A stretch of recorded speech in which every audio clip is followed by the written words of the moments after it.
नमस्कार दोस्तों, स्वागत है आपका स्टेनो गुरुजी यूट्यूब चैनल में। दोस्तों आज की वीडियो में हम लोग प्रैक्टिस करने वाले हैं राजस्थान कर्मचारी चयन आयोग से जो स्टेनोग्राफर का स्किल टेस्ट होने वाला है, जिसका भी कल लेटेस्ट एडिशनल रिजल्ट जो आया है उसके बारे में यहाँ पे दोस्तों हम लोग प्रैक्टिस करने वाले हैं स्किल टेस्ट का, जो कि 100 शब्द प्रति मिनट की स्पीड से रहेगा। दोस्तों वहां पे पैरा, पूर्ण विराम, कामा, पंक्चुएशन सब बोला जाएगा। ठीक है, तो सब मिला के 100 की स्पीड से रहेगा और आप लोग 10 मिनट की प्रैक्टिस, 10 मिनट से ऊपर की प्रैक्टिस करना है, क्योंकि वहाँ पे 10 मिनट का मैटर रहेगा और 100 की स्पीड से रहेगा। तो जाहिर सी बात है, तैयारी आप 120 की करके जाएंगे तभी वहाँ पे स्किल टेस्ट हो पाएगा। ठीक है, क्योंकि यहाँ पे आपका जो कट ऑफ मेरिट में आपका नाम लिस्ट किया गया है, तो आपको नंबर तो ज़्यादा लाना ही होगा, तो क्योंकि तभी जो आगे वाले जो फाइल पहले एग्जाम दे चुके हैं उनके बराबर आप आएंगे, तभी फाइनल मेरिट में आप पहुंच पाएंगे। तो इसके लिए आपको लगातार मेहनत की जरूरत है और ज़्यादा से ज़्यादा स्किल टेस्ट में नंबर आपको लाना है, क्योंकि यहाँ पे स्किल टेस्ट क्वालिफाइंग नहीं है, नंबरिंग है। तो आज का जो डिक्टेशन होगा दोस्तों 100 शब्द प्रति मिनट की स्पीड से रहेगा। पीडीएफ इसका आपको वहाँ टेलीग्राम पर मिल जाएगा। टेलीग्राम का लिंक वीडियो के डिस्क्रिप्शन में दिया गया है। अगर आप हमारे लिंक या ग्रुप से नहीं जुड़ पा रहे हैं तो आप गूगल प्ले स्टोर से टेलीग्राम इंस्टॉल करके उसमें स्टेनो गुरुजी सर्च करेंगे तो भी आप हमारे ग्रुप से जुड़ जाएंगे। इसके अलावा दोस्तों अगर आप डेली डिक्टेशन चाहते हैं तो आप चाहें तो चैनल का मेंबरशिप ले सकते हैं या पेड ग्रुप को ज्वाइन कर सकते हैं। अधिक जानकारी के लिए आप हमें मेल कर सकते हैं। हमारी मेल आईडी है studyforstenographer@gmail.com। तो वीडियो पसंद आए तो वीडियो के अंत में अपना बहुमूल्य सुझाव कमेंट बॉक्स में जरूर दीजिएगा। पहले डिस्क्रिप्शन लिखिए, उसके बाद ट्रांसक्राइब करिए, फिर अपना बहुमूल्य सुझाव दीजिएगा ताकि आने वाले वीडियो में हम और बेहतर कर पाए। तो ज्यादा समय न लेते, चलिए स्टार्ट करते हैं। Ready, 5 second, start. किसान संगठनों की यह मांग मानने में हर्ज नहीं कि न्यूनतम समर्थन मूल्य यानी एमएसपी को लेकर गठित होने वाली समिति में उनकी भी भागीदारी हो, लेकिन यदि वे यह जिद पकड़ेंगे कि एमएसपी पर गारंटी कानून बने तो इसे पूरा करना संभव नहीं, विराम। निसंदेह यह कहने सुनने में अच्छा लगता है कि कृषि उपज की खरीद एमएसपी कानून के तहत हो, लेकिन इसे कोई सरकार चाहकर भी अमल में नहीं ला सकती, विराम। कोई भी सरकार हो, वह ना तो किसानों की पूरी उपज खरीद सकती है और ना ही एमएसपी खरीद का गारंटी कानून बनाकर निजी व्यापारियों को इसके लिए मजबूर कर सकती है कि वे तय दाम पर ही कृषि उपज खरीदें, विराम। निजी व्यापारी ऐसा करके घाटा उठाने के बजाय अनाज का आयात करना पसंद करेंगे, विराम। वैसे भी दुनिया के अन्य देशों में अन्न के दाम लगातार कम हो रहे हैं, विराम। साफ है कि एमएसपी पर जैसे कानून की मांग की जा रही है, उससे किसानों की समस्याओं का समाधान नहीं होने वाला, विराम।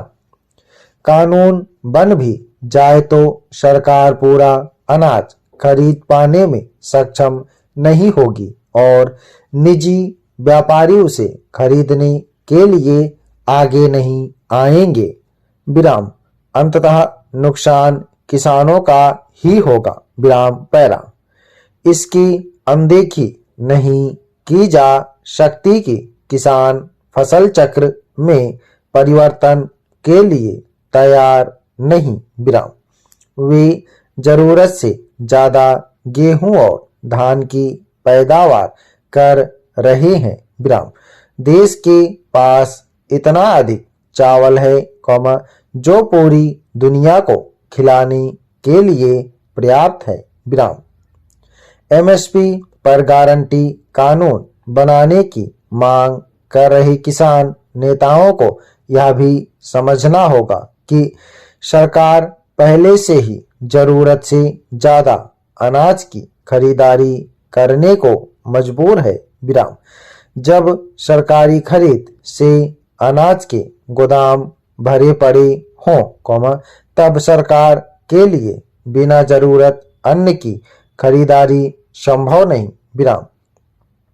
यदि वह बेहिसाब अनाज खरीदने के लिए विवश हो जाएगी तो फिर उसके पास ना तो अन्य किसी सब्सिडी के लिए पैसा बचेगा और न ही विकास के कामों के लिए। विराम।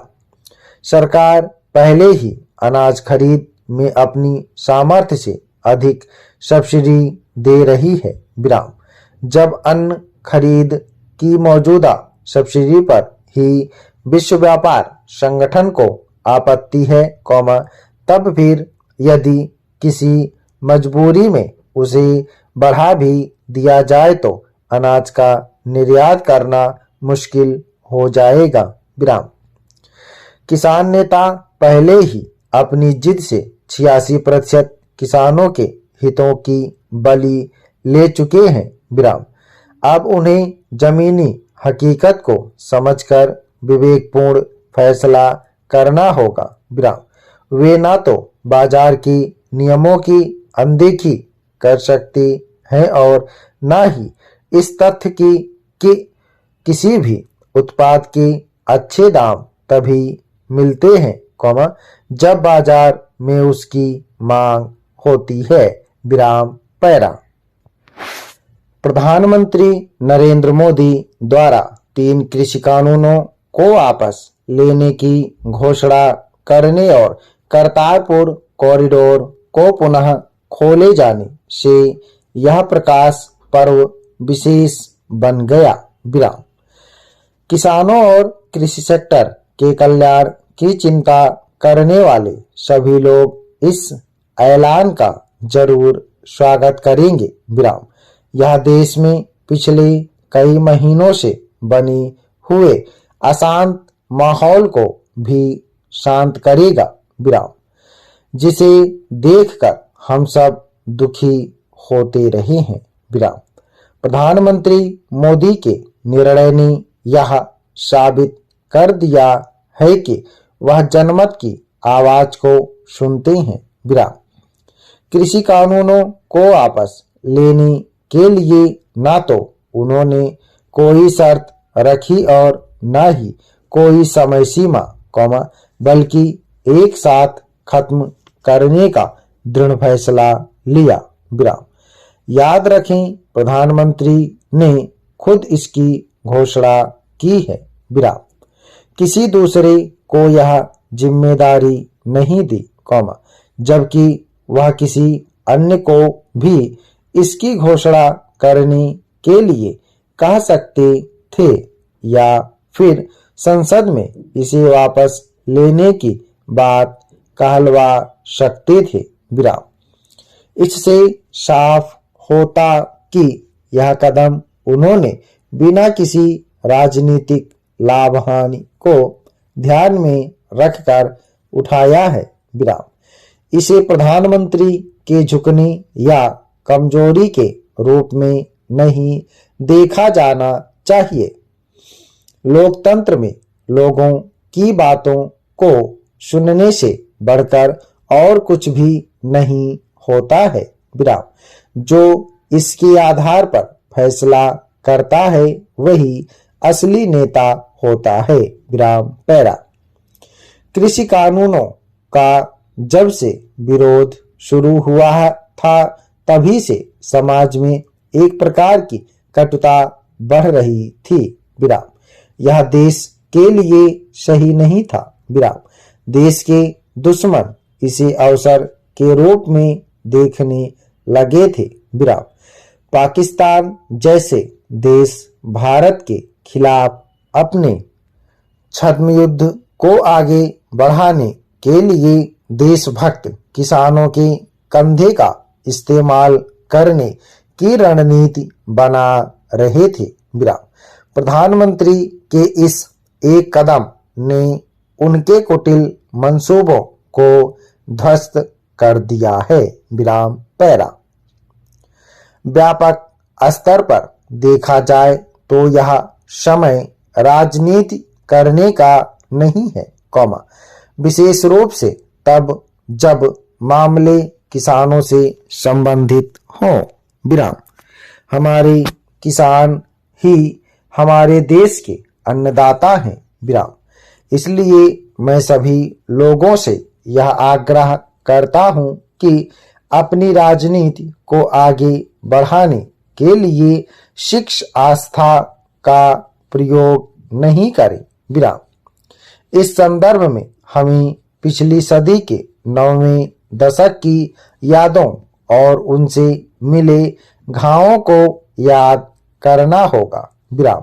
फिर भी यदि इस तरह के मामलों पर कोई राजनीति करता है तो जनता उसे सबक सिखाएगी। विराम पैरा। प्रधानमंत्री ने जिस प्रकार से कृषि कानूनों को वापस लेने की घोषणा की है, उस तथ्य को सिखों ने समझा है। विराम। सबसे बड़ी बात यह है कि ऐसी घोषणा एक विशेष दिन की गई। विराम। प्रधानमंत्री ने अपने संबोधन में श्री गुरु नानक देव जी और श्री गुरु गोविंद सिंह जी की वाणी का उल्लेख किया। विराम। उनके संबोधन में क्षमा भाव की झलक दिखाई दी। विराम। इस प्रकार यह स्पष्ट है कि सिख समुदाय से वह बेहतर संपर्क कायम करने का प्रयास कर रही हैं। विराम। इस घोषणा से महज कुछ दिनों पहले ही प्रधानमंत्री ने सिख श्रद्धालुओं के लिए करतारपुर कॉरिडोर भी खोल दिया। विराम। पिछले वर्ष इस दिन वे दिल्ली में 2 गुरुद्वारों में माथा टेकने गए थे। विराम। अफगानिस्तान से श्री गुरु ग्रंथ साहिब को वापस लाने की घटना से कौन सिख ऐसा होगा जिसने सहानुभूति नहीं की होगी। विराम समाप्त। ओके दोस्तों, आप लोग इसको प्रैक्टिस करिएगा। सभी लोग मैटर को प्रैक्टिस करेंगे। जिनका RMSSB स्टेनोग्राफर का स्किल टेस्ट है वो लोग जरूर इसको ट्रांसक्राइब करेंगे। वहां पे दोस्तों 100 शब्द प्रति मिनट की स्पीड से बोला जाएगा। कामा, पूर्ण विराम, पंक्चुएशन सब बोला जाएगा, उसी में इंक्लूड रहेगा। ठीक है, तो आप लोग प्रैक्टिस कर लीजिए, क्योंकि कल इसका एडिशनल रिजल्ट जो आया है उसमें जो 40% 50% वालों का जो रिजल्ट दिया गया है, अगर उसमें आपका रोल नंबर है तो आप लोग जरूर इसको प्रैक्टिस करिएगा। और अगर आप पेड ग्रुप ज्वाइन करना चाहते हैं तो वीडियो के डिस्क्रिप्शन में लिंक दिया गया है, नहीं तो आप मेल कर सकते हैं। हमारी मेल आईडी है std4stenographer@gmail.com। 100 शब्द प्रति मिनट की स्पीड से है। उम्मीद है कि दोस्तों वीडियो आपको पसंद आया होगा, तो वीडियो को लाइक कर देना। और अगर अभी तक आपने हमारे चैनल को सब्सक्राइब नहीं किया तो प्लीज़ सब्सक्राइब करके नोटिफिकेशन बेल ऑन करना। और दोस्तों अगर आप डेली डिस्कशन चाहते हैं तो आप चाहें तो चैनल का मेंबरशिप ले सकते हैं या हमारे पेड ग्रुप को ज्वाइन कर सकते हैं। अधिक जानकारी के लिए आप हमें मेल कर सकते हैं। हमारी मेल आईडी है std4stenographer@gmail.com। अपना बहुमूल्य सुझाव हमें कमेंट बॉक्स में जरूर देना। वीडियो को पूरा देखने के लिए बहुत बहुत धन्यवाद। Thanks for watching. जय हिंद, जय भारत।